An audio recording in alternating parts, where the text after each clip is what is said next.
Ganda ng quote, no? Supero quote. Isang magandang araw, mga boss amo. Meron tayong naging bisita. Isa siyang piloto at ang kanyang asawa. Dala-dala nila ang kanilang aso na isang Cane Corso lang naman.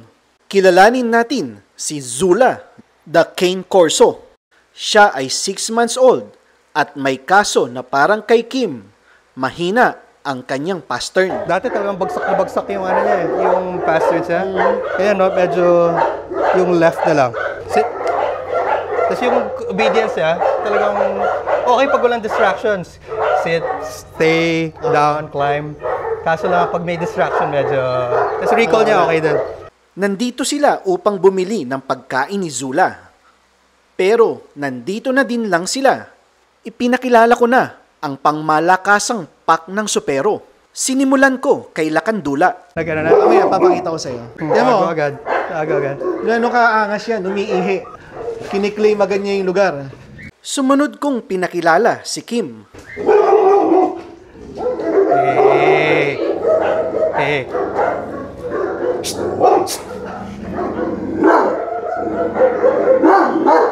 Pareho sila nung legs. Di ba? Kasi yung Nung dumating to, parang east-west na east-west na sobrang bagsak. Lakas sila. 6 months na yan? 6 months. Oh, mas malaki pa sa'yo. Who's that? Noong kay Lakan ay confident si Zula. Pero nung kay Kim, bumahag ang buntot niya. Gaano ka dami papakay? Kasi ngayon, dati minimix ko pa ng supero tapos cable. Ngayon, pure Supero? Oo, ginagawa ko. 1.5 siya a day. Packs. Ilang days na siyang pure supero? This past, more than a month na. Kaya naubos agad yung... Actually, okay lang kasi hindi mo, ayaw mong, tumaba masyado. ayaw mong patabain dahil nga yung feet niya. Kaya si Kim, di ba, hinahayaan kong payat lang. Okay. Kasi kailangan mabuhat niya muna yung buto niya. Pinapatipto ko siya pag kumakain, kaya tinataas ko yung, hanggang, kaso itong kaliwa niya nanginginig eh. Sa condo kami dati, ngayon lang kami lumipat ng bahay. Kaya dati talagang dumudulas-dulas siya sa tiles. Ngayon lang siya nakakalabas sa lupa, sa grass. Fearful no? Actually, hindi siya fearful, boss. Insecure. Hindi naman. Kaya, Curious siya, Curious. Parang bago lahat sa kanya, puppy talaga, How often siya, ano bang winuwalkan niya, village? Twice a day. Talagang, So, hindi mo siya na-expose sa maraming sasakyan? sa labas, pag nagkumakain, sinasama ko siya. Ang pinaka ibuboost mo dito, yung sa sasakyan. Para di magulat. Yun ang naging problema namin eh. Kunin mo si Russia. Nalayo mo na to.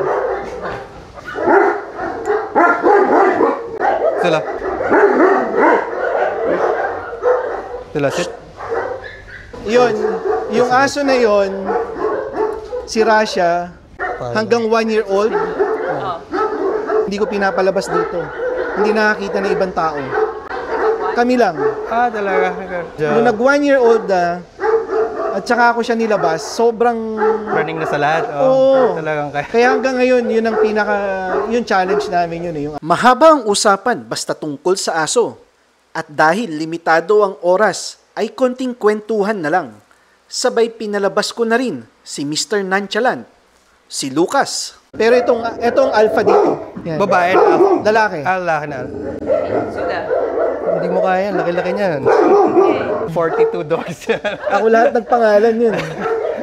Aking nga isang leash. Pinasample ko din kay Zula ang Supero leash. Napansin ko kasi na flat collar ang gamit niya. Ipinaliwanag ko kay Boss Amo na sa Supero leash ay mas may control siya. Eto, try mo to, sleep leash. Oo nga, may ganyan din ako kaso yung may parang bungee siya. Kaya may nabili ako na maluwag siya eh. Ayan may mas pressure yan. Tapos hindi siya, tingnan mo unlike itong isa, goma? Nagsislip. Hindi ito, walang stretch to. To siya, biothane. Pero dudulas siya pag pinagod. Yan. Mas may pressure yan. Talagang lakas ng towel mo Ayan, ito si Dilim.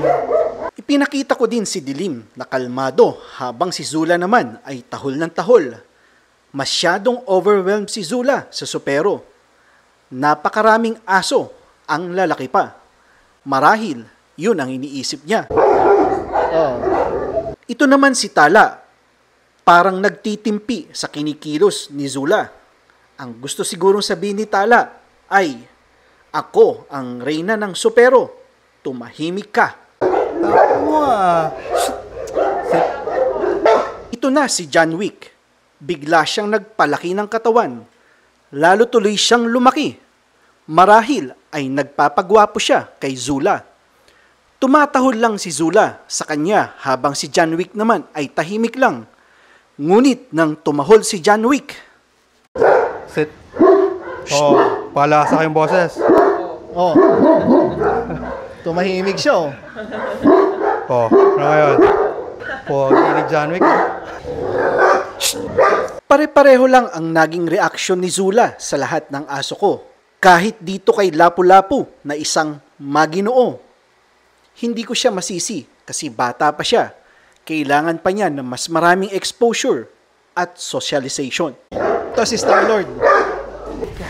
Sobra. Shit. Hey. No. Dumihan ba ako? Malaki ba? Malaki to? Si Rodel kasi binigay sa akin na excited eh. Sit. Ito, ang ganda ng temperament dito. Ipinakilala ko din sina Antonio, Mayumi, Hiraya at Abu. Napagod man sina Sir at Ma'am sa pagkorek kay Zula habang pinapakilala ko ang mga aso ko. Mababakas sa kanila ang determinasyon na bigyan ng buhay ng aso si Zula. Napabili na din sila ng supero leash. Worried sila Sir at Ma'am sa pastor ni Zula. Ngunit parang si Kim, mag-i-improve din ito. Kailangan lang ng tiyaga at masustansyang pagkain. Ito lang, minsan pag nag-long walk kami, minsan gumaganon-ganon siya eh. Bumabagsak. Oo, pagod na. Ang explanation sa akin ng vet, yung growing stage, masakit daw yung buto niya mga yan. Okay. So, pag naglo-long walk ka, may tendency talagang sumakit yun. Kaya parang, Parang nag-limp. Yes, meron pa nga ako minsan yung limping niyang pag ganyan, no? pabaliktad. Pabaliktad. Okay. Napag-usapan din namin kung ano-ano pa ang hinahalo ko sa supero. At since hindi naman ako madamot sa kung ano ang diet ng mga aso ko, isinare ko din ito sa kanila. Eto, may turmeric ako. Pwede rin turmeric. Yeah, turmeric. Tawa-tawa. Yan may mix din. Oh, ano lang, one ganito. Isang ganito Turmeric. per meal. Lahat yan. Turmeric, sambong, tawa-tawa. Ano na nga isa? Paragis. Meron kayong for sale yan. Wala. Wala. Bumibili lang ako sa labas. Ano yung paragis? Yung laging kinakain ng mga aso pag gusto nila magsuka. Thank you. Thank Alright, you, Boss thank you po. Mel. Message lang siya kung pwede siya Yeah, Oo. mama sir. Kahit dito, marami kaming ano dito. Marami kaming kanina playground. umikot kami. Dito Yun, napapakot. yun yung gate na may mga bata. Tsaka meron pa kaming playground sa dulo, may playground kami sa kabila. Sabi ko, our barangay is our playground. Masarap talagang kausap ang mga tao na may hilig sa aso. Kulang ang 1 oras para dito. Nakakatuwa din malaman na padami ng padami ang mga tao na may tamang hilig sa aso. At pagkalagay nga ng Supero Pure Beef sa kotse nila Ma'am at Sir ay nagpaalam na sila. Sa susunod naming pagkikita, malay ninyo, kasama na namin si Sir at Zula sa Packwalks. Yun lang po sa ngayon at maraming salamat sa panunood.